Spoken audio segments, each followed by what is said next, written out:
afterwards. And once you're done with college, you're going to figure it out. Everything's going to be fine. Well, if you're like me, I had no jobs, you guys. Senior year of college, I had no jobs. I was too busy partying, doing things I shouldn't have been doing, going to frat and sorority things. And the only people that wanted to hire me were like the Associated Press for $18,000, which even back then was not enough money. And I was pretty scared. I thought I was going to have to move back in with mom and dad. I was super embarrassed. But maybe that thing that is your biggest fear leads you to do the irrational thing you would not have done otherwise. If I had an easy job come across my plate, maybe I wouldn't have pushed myself to do the irrational thing, which is I went to a finance conference. I sat next to a woman. She ended up being a recruiter for one of the biggest companies in finance in the world. It's called Vanguard.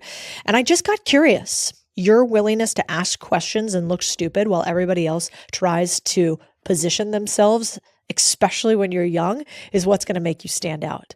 The older you get, the more you realize you don't really know anything. And the younger you are, and the more you try to look like you know everything, the more foolish you actually look. So I sat next to her and was like, I don't understand anything. What do you guys do? How does that work? How does this go? What happened? She gave me a job offer. That job offer made like 3x more than my 18K, which was a lot at the time. And every single other person in this program, it's called an accelerated development program. Every single other person in it, they went to the Harvards, the Stanfords, the Yale. I was the only public school little kid nerd who was also a sorority girl in it. And if you've ever seen how like ducks look really calm on the surface, but they're paddling like crazy underneath it, that was me. So if that is you right now, that's okay. Stay cool on the surface, baby. Paddle like hell. Never apologize for trying really, really hard. That's what I certainly did. And I thought maybe I'd made it at Vanguard. But then what's going to happen is you're going to feel like this climb that you're on. Every single time you hit to the top, you hit the first peak, there's a big cliff on the other side. There's a ravine you have to go back down. My ravine was, at the end of that year process, you had to find your own job inside of Vanguard. And so they didn't just like give you another job after you went through the program. Somebody had to choose you inside of the company to come stay and work in their division. And I came up with an idea for the company. I brought it to the head of my division.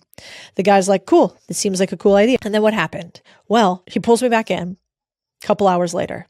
I think I'm getting this job. He's like, we've cleared it. This is going to be awesome. You're going to go do this thing that you really want to do at our other campus. I'm like, great. He pulls me back in and he sits me down. I'm all excited. I've called my parents. I've told them already, like, what if I have to move to this new place, do this thing? And he goes, what do you think your colleagues think about you? I was like, what? I thought we were talking about this job that I came up with and this cool thing that I could do. It's like, what do you think they think about you? I'm like, Ron, I have no idea what you're talking about. Like, can you explain to me?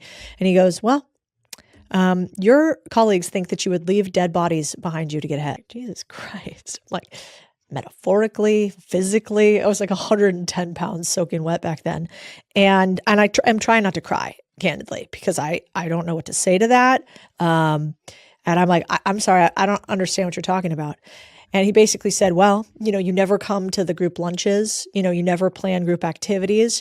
Apparently when people come to your desk, you're like too busy to talk to them. They think that you're too good for them. Little did he know that the reason why I was doing all those things was because I was drowning. Like there were all these smart people who had finance degrees. I was like a journalism background trying to figure out how to keep up with Harvard and Stanford and Yale. And so, yeah, I wasn't like party planning because I was dying on the inside. So at the end, he said, so that job that you want to have, we're actually going to give it to this other person. And I remember going home and I was crying. I was super embarrassed. I didn't want to tell my parents because I had like proactively told them I was going to do this whole thing. But what's fascinating about that is if you flash forward 7 years, that same person who took that job from me, who's awesome and a friend now, she became my COO at another company. She worked for me. And so thankfully, the fact that they had been like, no, because you're not nice enough, you don't smile enough, you don't party plan, Codie, we're not going to get you to this job. I was like, fuck you guys, I'm out then. Okay, fine. Not even like a couple weeks later, a recruiter calls me for the best company in the world in finance and investing at the time. It's called Goldman Sachs. And when I tell you that like normal kids like me didn't work at Goldman Sachs, like you don't have like a dad who didn't go to college and a mom who was a special education teacher and go to Arizona State and go work at Goldman Sachs. Like that just does not happen. So when the recruiter called me about this, I was like, yeah, I'm gonna take this call. And I had such a big chip on my shoulder that I went ham through the interview process. I did everything you could humanly imagine. And I ended up making 3x my salary again. And that took me to Chicago and New York for one of the best investment banking firms in the world.